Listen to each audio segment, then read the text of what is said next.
The translation and purport by His Grace, A.C. Bhaktivedanta Swami Srila Prabhupada ki Jai. The Brahmanas represent his mouth, the Kshatriyas his arms, the Vaishyas his thighs, and the Sudras are bone of his legs. Purport: all living beings are stated to be the parts and parcels of the Supreme Lord, and how they are so is explained in this verse. The four divisions of human society, namely the intelligent class, the Brahmanas, the administrative class, the Kshatriyas, the mercantile class, the Vaishyas, and the laborer class, the Sudras, are all in different parts of the body of the Lord. As such, no one is different from the Lord. The mouth of the body and the legs of the body are none different constitutionally. But the mouth or the head of the body is qualitatively more important than the legs. At the same time, the mouth, the legs, the arms, and the thighs are all component parts of the body. These limbs of the body of the Lord are meant to serve the complete whole. The mouth is meant for speaking and eating. The arms are meant for protection of the body, and the legs are meant for carrying the body. And the waist of the body is meant for maintaining the body. The intelligent class in society therefore must speak on behalf of the body as well as accept foodstuff to satisfy the hunger of the body. The hunger of the Lord is to accept the fruits of sacrifice. The Brahmanas or the intelligent class must be very expert in performing such sacrifices, and the subordinate classes must join in such sacrifices. To speak for the Supreme Lord means to glorify the Lord by means of propagating the knowledge of the Lord as it is, broadcasting the factual nature of the Lord and factual position of all other parts of the whole body. The Brahmanas, therefore, are required to know the Vedas, or the ultimate source of knowledge. Veda means knowledge, and Anta means the end of it. According to the Bhagavad Gita, the Lord is the source of everything. Aham sarvasya prabhavaha. And thus the end of all knowledge. Vedanta is to know the Lord, to know our relationship with Him, and according to that relationship only. The parts of the body are related to the body. Similarly, the living being must know his relationship with the Lord. The human life is especially meant for this purpose, namely to know the factual relationship of every living being with the Supreme Lord. Without knowing this relationship, the human life is spoiled. The intelligent class of men, the Brahmanas, are therefore especially responsible for broadcasting this knowledge of our relationship with the Lord and leading the general mass of people to the right path. The administrative class is meant for protecting the living beings so that they can serve this purpose. The mercantile class is meant for producing food grains and distributing them to the complete society so that the whole population is given a chance to live comfortably and discharge the duties of human life. The mercantile class is also required to give protection to the cows in order to get sufficient milk and milk products, which alone can give the proper health and intelligence to maintain a civilization perfectly meant for knowledge of the ultimate truth. And the laborer class, who are neither intelligent nor powerful, can help by physical services to the other higher classes, and thus be benefited by their cooperation. Therefore, the universe is a complete unit in relationship with the Lord, and without this relationship with the Lord, the whole human society is disturbed and is without any peace and prosperity. This is confirmed in the Vedas. Brahmano sya mukham asit bahu rajanyaha kritaha. Om Ajnanatimirandasya Jnananjana Shalakaya Chakshurun Militam Yena Tasmai Shri Guruve Namaha Vanchakalpatarubhyascha Kripa Sindhubhya Evacha Patitanam Pavanebhyo Vaishnavebhyo Namo Namaha.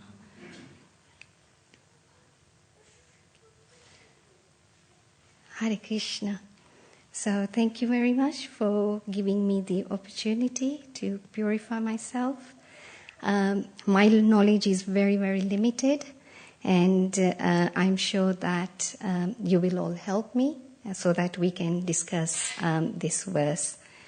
Now, we've got a really nice purport here, and Srila Prabhupada actually has explained everything there is to know. But we can still discuss some bits and have a better understanding. So we know Krishna as the lotus-eyed boy, blue in color, who plays the flute, wears a yellow dhoti. Well, actually, today he was wearing a white dhoti with pink patterns, but generally he wears a yellow dhoti. So we know him as that Krishna. But there are various levels of self-realization. For instance, some people have no concept of God. Who is God? There is no God. Then there are some who expect something superior, so there is something higher, like could be nature, so mountains, sun. There are some tribes, like the Aboriginal tribes, who regard the sun as higher God. Others see the universal form of the Lord as a person, so they worship that. We've got our Radhakakulananda here. He's the darling son of Nanda Maharaj and Yashoda, so we see him as that. But we won't go into that too much because His Grace Govinda Prabhu yesterday explained this really, really well in his class. So here we are seeing the form of Krishna as a universal form. So in the past we've heard that, how the universes were actually floating around, when before that all the elements became assembled, and then, it created the universal fetus, and then the universes were just floating around until Mahavishnu entered as Garbhodakshay Vishnu, and then he assumed the Virat Roop with thousands of arms, legs, mouths, etc. And we see that Arjuna saw this Virat Roop in the Bhagavad Gita, it explains as well. But Arjuna got really, really bewildered by this form of Krishna. So in the last few verses, we've been hearing about this Virat form of the Lord. So today we're looking at the 4 Varnas. So, we have the Varna Ashram, and we're looking at the 4 Varnas that are the part of the Lord's body. So we are all part of the Lord's body, like part and parcels of the body.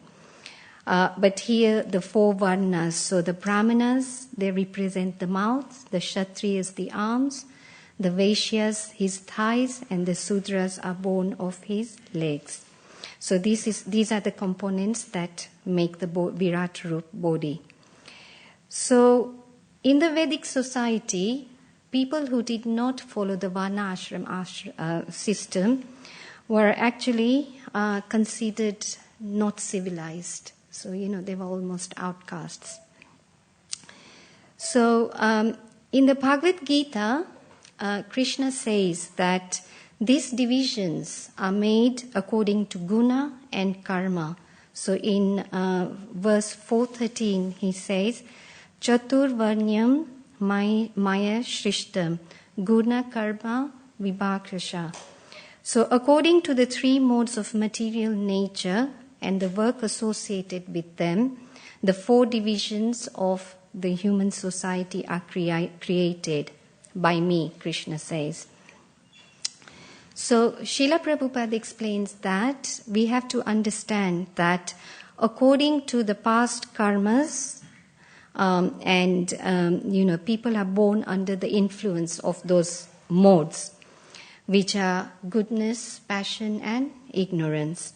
And dictated by these modes of material nature, when somebody is born, they are dictated by that, and also they have their own personal desires. So that gradually actually, develops certain qualities in a person. So unless somebody is totally free from hankerings, they can't directly approach the Supreme Personality of Godhead. Hence, the Varna Ashram Dharam assists the gradual spiritual development of an individual. So here we've got the 4. So let's start with the Brahmanas. So the Brahmanas are the mouth of the body. So let's think about the characteristics. So I would like to open it up to you. So can anyone say what are the characteristics of Brahmanas? Peacefulness, yes, thank you. Cleanliness, yes, thank you. Truthfulness. Sorry. Tolerance, yes, absolutely. Mataji, any? Self-control. Good, thank you. So these are people who are in the mode of goodness, and they're less inclined to have material hankerings. So they're not enjoying, they're not interested in enjoying the material nature. They're more inclined to know about the absolute truth, the personality of Godhead. So they don't want to actually engage in mundane activities. And, they want to engage in more spiritual activities and they do understand their constitutional position. So, in the scriptures, there are many examples of such. For example, the 4 Kumaras. So when the 4 Kumaras were created by Brahma, they were not at all interested in helping Brahma with the creation, the material creation. So they all ran away. And they went to meditate. And Brahma got really, really angry because he wanted his sons to help him. But then he realized that this is not good. I can't become angry at them. So he controlled his anger. And then from his forehead, 10 personalities actually appeared. Now, 9 of these Brahma's sons helped him. So, they helped him to create the material nature, to procreate. They were in another mode. So they were in the mode of passion. But there was one of his sons who didn't want to help him in that, to create material nature. Anyone know who he was? So it was Narad Muni. So Narad Muni, like the Kumaras, was not interested. So we see that right from the beginning of creation, they were influenced by different modes. So some of his sons were naturally detached, and some then helped him for procreation. And another wonderful example is of Sukadev Goswami. Sukadev Goswami wasn't interested. He didn't even want to come out of the womb of his mother. And then finally he had to come out, and the first thing he did was he ran away because he didn't want to get interested in any of the material, things that happen in the world, and wisely so. These characters who are the mouth or the head of the body of Lord are in the mode of goodness. So why does Srila Prabhupada say that they represent the mouth or the head of the Virat Roop, the Lord's body? So he says that the intelligent class in society therefore must speak on behalf of the body, as well as accept foodstuff to satisfy the hunger of the body. So the hunger of the Lord is to accept fruits and whatever we offer in sacrifices. So Brahmanas or the intelligent class must be expert Now we see in the Kali Yuga that, even sacrifices we can't perform perfectly, but, this intelligent class, they must, perform the sacrifices perfectly. And, the sacrifice is an offering that is going into the mouth of the Lord. So, that's, the Lord is accepting that. And then Srila Prabhupada goes on in this, in the purport to say, to speak for the Supreme Personality of Lord means to glorify the Lord by means of propagating the knowledge of the Lord as it is, broadcasting the factual nature of the Lord and the factual position of all other parts of the whole body. So therefore the Brahmanas are, they should know all the Vedanta, so all the Vedas, so they should have the knowledge, so that if they have the knowledge, they can then share with others. So basically, they must preach. Now, Sri Chaitanya Mahaprabhu said that Jare dekho tare kaho Krishna upadesh. So, the Brahmana's job is to preach to anyone and everyone, whoever they see. Now, I was just thinking that there is a devotee in our congregation, actually he's in the ashram, and I won't embarrass him by saying his name, but he's a wonderful example of this.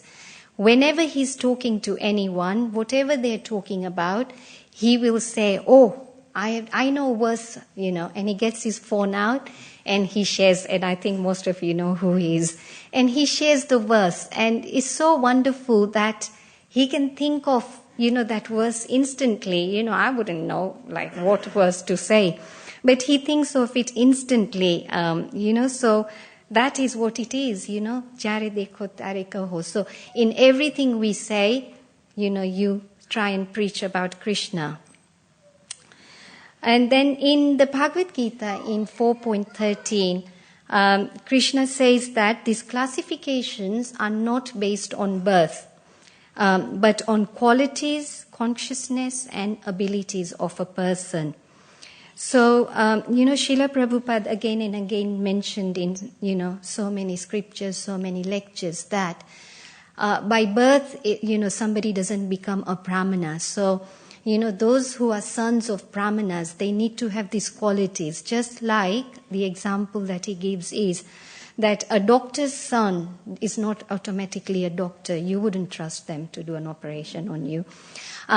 So they have to go also to university. They have to get training to become a doctor. Just like that, the Brahmanas need the qualities, the knowledge to be able to preach. And, in this purport, Srila Prabhupada actually stresses on that this is what the human life is meant for, to know the Supreme Personality of Godhead. And, the Brahmanas, if they continuously preach, then, the society will become a wonderful place. And then the next part of the body is his arms, and the Kshatriyas represent these arms.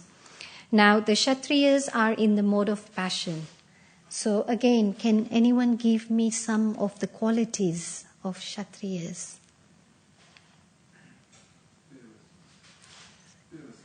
Fearlessness, absolutely. They're fearless. Resourceful, yes. Power, yes, they're very powerful. Intense endeavor, yes. Mataji's? Protective, yes. So their job, they're the arms, their job is to protect the society. Thank you. So they are also influenced by the material modes of nature and act in materialistic activities. So they do actually want something. They do want power. They want, fame. They want to protect the society, but they also use their power not just to protect the society, but in the past, in the Vedic society, the Kshatriyas, they were the kings and the princes, and they actually used their power to grab whatever they wanted. So they would grab a land. They would see a nice piece of land and would think, yes, I want this. so, I can make use of it. And, we've got examples of how they have kidnapped or just grabbed princesses. For example, Arjuna, he takes Subhadra away. And Krishna also, so Lord Krishna takes Mother Rukmini away. He kidnaps her. And in the Krishna book, we actually read the story about how Lord Krishna, kidnaps Mother Rukmini. So she actually already prayed and she wanted this to happen, but her marriage was arranged with somebody else and, she didn't want that. And the Lord didn't want that. He wanted to fulfill the wishes of his devotee. But here he was playing the role of a Kshatriya. And he goes there and he takes Mother Rukmini. And then we see that there is a great fight because Mother Rukmini's brother, Rukmi, he then and other Kshatriyas who were present there, other kings and princes, they follow Krishna and there is a fight there. And then Krishna, shaves off Rukmi's head and mustache and everything on one side. And, they say that, that is worse than death. So he doesn't kill, out of compassion for Rukmini, but he does that. So we see that, Balram then intervenes and he feels sorry for Mother Rukmini and he intervenes. And, he actually says that, actually I would like to read something from the Krishna book.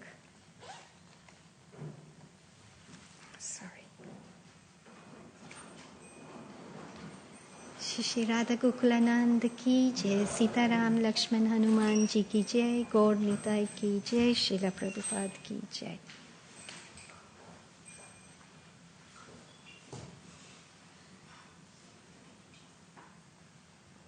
Okay, so I'm just going to read from the Krishna book a little bit. So Balaram turned to Rukmini and informed her that in the current duty of the Kshatriya in human society is so fixed that according to the principles of fighting, one's own brother may become an enemy. Then a Kshatriya does not hesitate to kill his own brother. In other words, Lord Balram wanted to instruct Rukmini that Rukmi and Krishna were right in not showing mercy to one another in the fighting, despite family considerations that they happen to be brothers-in-law. So, the Kshatriyas, they will do their duty no matter what. And this is what Balram is trying to explain to Mother Rukmini. And, they are really, really courageous. But although they want to enjoy the material nature, they are not actually on the bodily concept. So we see that in a war that if they lose one arm, they will carry on with just one arm. Or if they lose a leg, they will carry on. So they will actually not give up until they give up their life. So, that is their nature. And in the Bhagavad Gita, the whole Bhagavad Gita is about this, isn't it? That Arjuna wanted to run away to the mountains and Krishna says, no, you are a Kshatriya, you have to do your duty. And this is your duty, don't worry about the results. So this is the characteristics of the Kshatriyas. And they are actually there to, with these qualities, they actually protect the society. And then in the translation we see about the Vaishyas, they are the thighs. Or we say the stomach or the middle part of the body. Now they are mixed in passion and ignorance, both modes. And they want to enjoy the material, nature, but they are not as focused as the Brahmanas and Kshatriyas. They don't have an actual goal. So they are less active compared to Kshatriyas. Kshatriyas who are like lions, they are less active, in some cases, I think, they might even be regarded a little bit lazy. But they are responsible for catering to the needs of the society. So, like food, clothing, items, whatever they need, household items. And in return for that, they might get something in return or a monetary benefit. And so, they can enjoy on spending on what they enjoy. Now, there is a example of this in the Shastra as well, that, Krishna and the fruit seller lady. And I think everyone knows the story, so I won't go into the story. But when the fruit seller lady comes, Krishna wanted some fruit. And what does he do? He doesn't just accept. He goes and he thinks, well, I don't have anything to give. I'll give her some grains. So he gives something in return. So we know that Nanda Maharaj was from the Vaishya community, and Krishna is following that example, that, if somebody gives me something, I need to give something in example. Now we know that Krishna is not in any of these varnas. In 4.13 he says that I have created this varnashram system, but, I am transcendental to it. So Krishna is not in any of these varnas, but he's playing this role to show us. So he's just playing a role. So when he was in Dwarka, he was playing he's from the Yadu dynasty, so he's playing a role of a Kshatriya. When he was in Vrindavan, Nanda Maharaj was Vaishya, so he is playing that role there. And also in this purport, Srila Prabhupada says that actually the mercantile class is also required to give protection to the cows, and in order to get sufficient milk and milk products, so that they can give this to everyone in the society, for their health and intelligence, so that they can maintain a civilization perfectly meant for knowledge of the ultimate truth. And then we have the Shudras. They are born of his legs. So they are born of the legs of the universal form of the Lord. Now their characteristics are of, ignorance. So they are in the mode of ignorance. So it is said that they have no intelligence, they have no goal, so they actually have to be supervised. So they can't do things independently. So they have to be guided and supervised by the other varnas, the other classes. And actually Srila Prabhupada says that in this age of Kali Yuga, everyone is a Shudra, And a Shudra is somebody, out of all the varnas, the Shudras are the only ones who take a salary. So we see that in this age, everyone works and takes home a salary. So, that's how we are all regarded as a Shudra, because we are working on the orders of another person.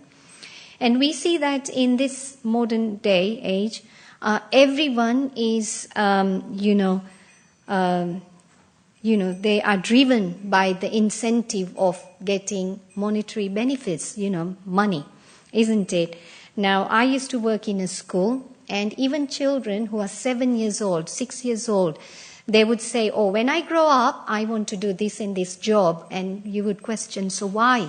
And they would say, because it pays a lot, then I can buy a big house, I can have a nice car. So, like the mentality even of children is that I want to have a bigger house, bigger car, become rich. So even they are not thinking that what qualities, what natural qualities do they have? So according to our qualities, we should actually do the work. In the Bhagavad Gita, Krishna says that we should do our duty, even bad if we do it badly, rather than doing somebody else's duty. This is something that we need to develop in our society. So saying all that, Krishna also says that all parts of his bodies are of the same value. So all the varnas, although they have different characteristics, different duties, they are qualitatively as important as each other. So, the legs are as important. However, the legs are important. However, if we lose our legs, we can still carry on living. But if we lose our head, then, we can't carry on living. So qualitatively, our head is slightly more important. It has a important use. And all parts of the bodies, so all the varnas, Brahmana, Kshatriya, Vaishya and Shudra, they all serve the Lord. But, they serve according to their own capacity or position. And they should not become competitive. So somebody should not be proud, oh, I am a Brahmana, I am better than the Shudra. So, we shouldn't become competitive. And, Srila Prabhupada, I was listening to a lecture, and Srila Prabhupada actually said that he gave a really nice example that we don't offer flowers to Krishna's mouth, do we? Thinking that's the most important part of his body. Yes, we offer flowers to the whole body of the Lord, but actually Srila Prabhupada said that our first duty is to offer flowers to the lotus feet of Krishna. So we start from there. And then, so we see that all parts are as important, but they have a different role. Just like our legs take us to different places, our mind or our head, we use our intelligence if we want to do something. Just like that, they're all important. So I'm just going to end, because time is moving on, with this quote from the Vishnu Purana 3.8.94, and I'm just going to read it. So the Supreme Personality of Godhead, Lord Vishnu, is worshipped by proper execution of prescribed duties in the system of Varna Ashram. There is no other way to satisfy the Lord. The Varna Ashram system was created by the Lord for one purpose, to help the lost souls back to Godhead. Through this system, everyone moved forward in their spiritual lives.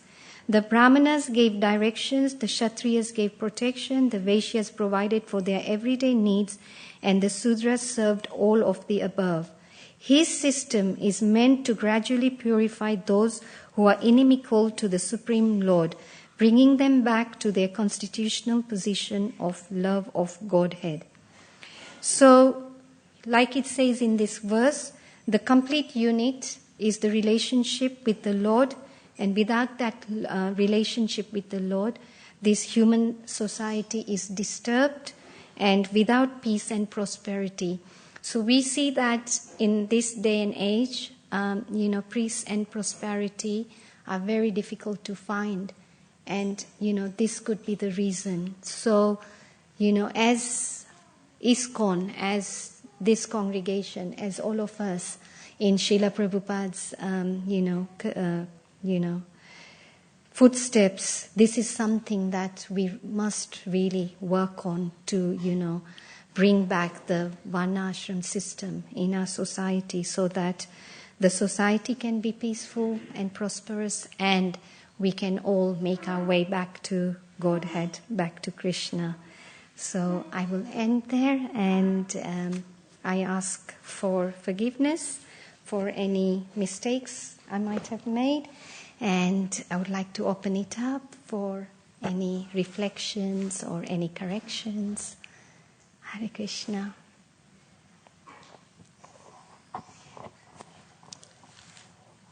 Hare Krishna. Thank you, Mataji. Hare Krishna. I'm just wondering if there's any descriptions given about the sort of proportions of society and how they're divided. Like, is it, 1/4 of the population are Brahmanas, Kshatriyas, like this? Or is it similar to the body, the head's only a very small part, whereas the legs are very big? Is it like this?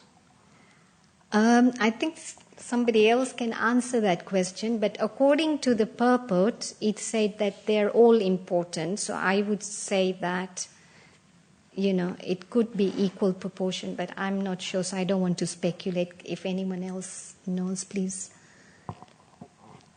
From what I remember, there was it says like the Sudras, there's like for every 1,000 Sudras, there's maybe 100 Vaishyas, and then I think it's 10 Kshatriyas and 1 Brahmana, and that in a certain proportion.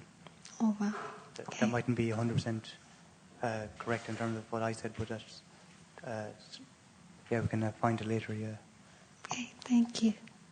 Thank you.